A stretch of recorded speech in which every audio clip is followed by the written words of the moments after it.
Welcome back to the vlog. And we're going to be at Capital Casino playing in the 1-3 game. We buy in for $500 as usual. And well, sit back, relax, enjoy. Here it comes.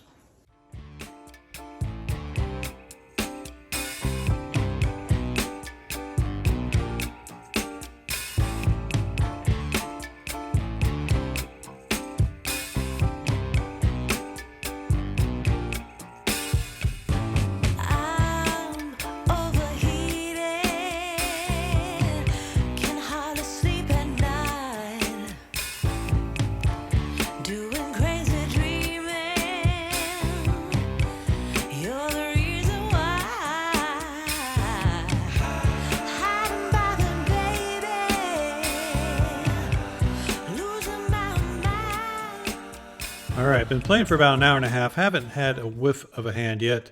Finally pick up Jack 10 suited in the low jack. There's one limper in front of me. I raise for 15. End up getting 2 callers. So we're going to go 3 ways to this flop with $49 in the center.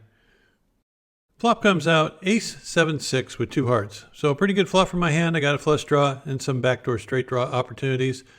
Both players check. I bet $20. Only the small blind puts in the call for the $20. So we're going to see a turn card, which comes a queen of clubs. Interesting card, puts up a second flush draw, also gives me a gutter. I don't think my opponent's extremely strong. He checks again. So I'm going to go ahead and continue. I picked up some more additional equity with the gut shot draw. And if he doesn't have an ace or maybe even a strong ace, he might just let this one go. I bet $60. He thinks for a little bit before folding, and we win our first pot of the day. Our next playable hand comes from under the gun with ace-king offsuit. Open it for a raise to $15. End up getting 2 callers for the 15, so we're going to head off to the flop with $49 in the center. Flop does not hit us whatsoever. It comes 8-7-5 rainbow. It quickly gets checked to me, and I'm just going to check this back. It's not good for my range. Turn card comes. Is pretty dang good. It's a king of spades. Both players check quickly. I fire for 25, and I only get 1 caller from the player in the hijack. So unless he was slow playing a monster, I feel pretty confident about the strength of my hand right now. We see a river card. It's another king, which is great. He again checks quickly, and I decide to bet smaller here, just trying to see if he maybe called with an 8 or a 7. It's very unlikely he has a king.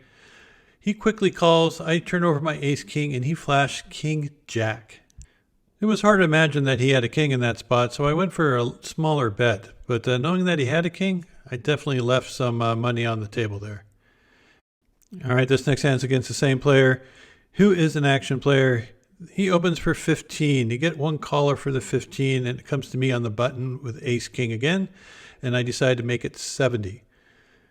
As I said, he puts in a lot of action, so I'm going to try to capitalize on that.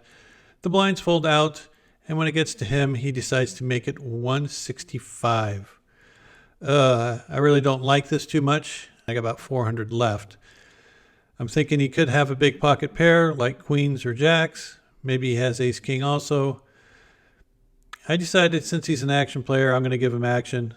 I go ahead and put in the jam. He snap calls right away. He says that he's in trouble, and I say I think I'm in trouble because I was thinking pocket queens was in his range, and a flop comes queen high. He rolls over pocket kings. So he got me really good on this one. So I get felted. Well, let's buy again. So I buy another $500, and the first hand that we get involved in with ace-10 suited from the +1 position, I do open for a raise for 15, end up getting 4 people putting in the call for the 15. So we're headed off to the flop 4 ways with 60 in the center. Flop comes out ace-10-5 with 2 spades. Pretty good flop for ace-10. First 2 players check. I put in a bet for $20. Player in the cutoff puts in the quick call. Small blind folds. And now it's back to the big blind, who says all in. They have about $170 left in their stack. And they're a fairly tight player, so I'm thinking they either have something like pocket fives or ace 10. And I'm not too happy with my hand. I have a feeling I'm going to be running into pocket fives a lot here. But for that amount, I don't think I can fold. I think the player behind me has either an ace or a flush draw. So I kind of want to build a side pot with them. So I go ahead and make the call. So I'm expecting the player behind me in the cutoff to put in the call.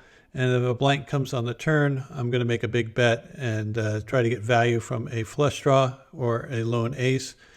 But he decides that he has a different idea, that he is going to be going with his hand. So he shoves all in now, and he definitely has me covered.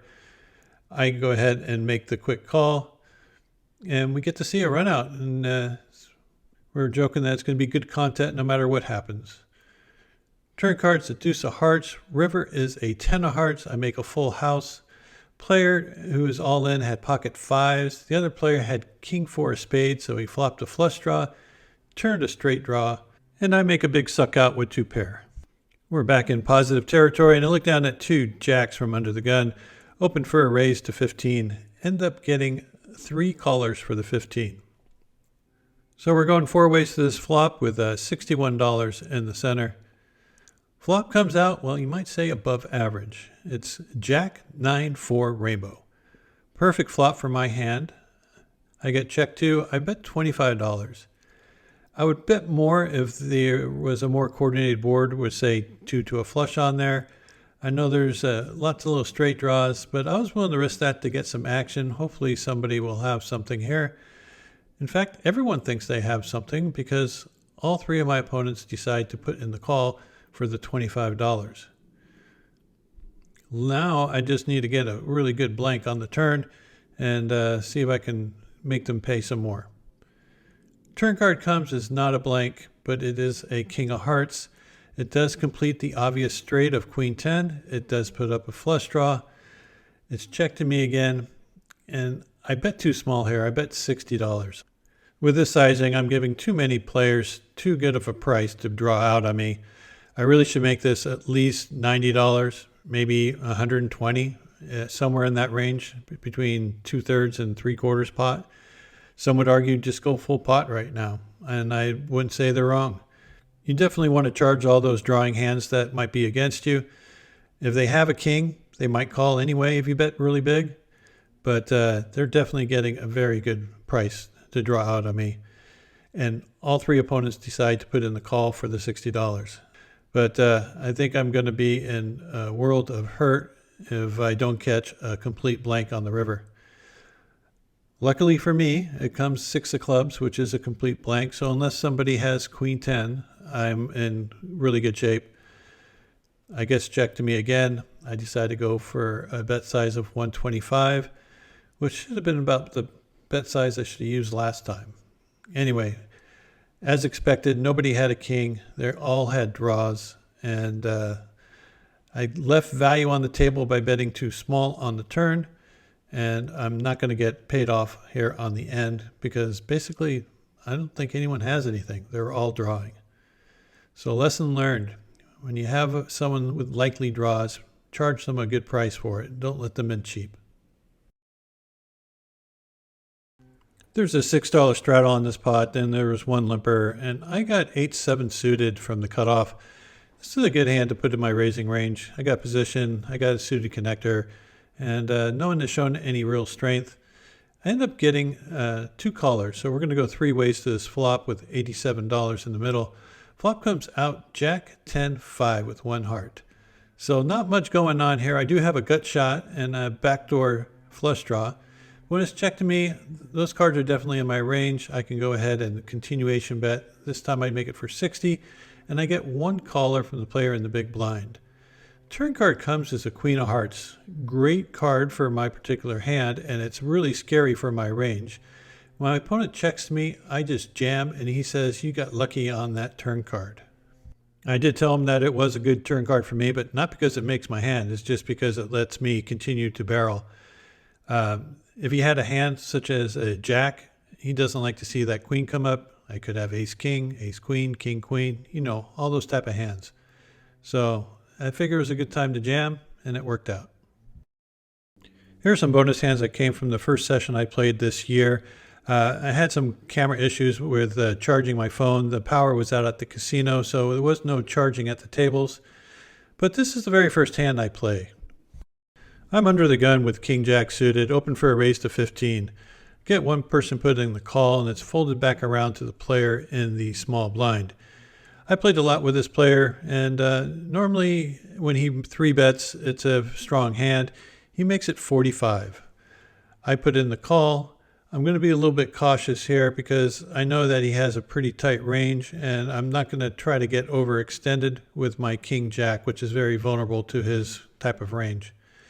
Anyway, the two of us see a flop heads up, which comes out jack 5-4 with one spade. So I got top pair, second best kicker, and he decides to lead out for $50. Again, this is a strong bet. Would he do this with 2 overcards or pocket tens? Yeah, perhaps he would. So I think I need to go ahead and put in the call, looking to improve, or I'm just going to probably give up. He fires all in the dark before I have a chance to even see the turn card. So now I'm thinking that his strong range is extremely strong, probably something like aces, and the turn card was a 9 of spades. So I asked for a count because now I have a real decision. Am I getting the right price to draw against a hand? Let's just say it's pocket aces. Like he's playing it like he has aces. Like he doesn't even care what the turn is. Not a good spot. I got a lot of outs. In fact, I got about 30% equity. And I'm going to have to call a pretty good sized bet to draw out on him. So I'm doing some math, trying to figure out whether I should call 160 into a $360 pot. And it turns out I got about 30% equity. So it's a flip situation. Question is, do I want to flip for my first hand of the year? I mean, I'm getting the right price. I'm a dog on the hand. But I go, let's see if I'm going to be lucky this year. I put in the call, and we get to see a river card of a ace of hearts. We brick out. He did happen to have pocket aces. So first flip of the year goes to my opponent. I guess going to have to play better and not get involved in so many flips. So I ended up loading up some more chips, and 3 hands later I pick up ace queen offsuit on the button. Get a bunch of limpers for $3. I make it 25. The small blind decides that he's going to raise to 55. Kind of an odd size raise, very minimal. I'm thinking he has a strong hand, maybe something like ace king or pocket kings. You know, but for that price, I don't think I can fold.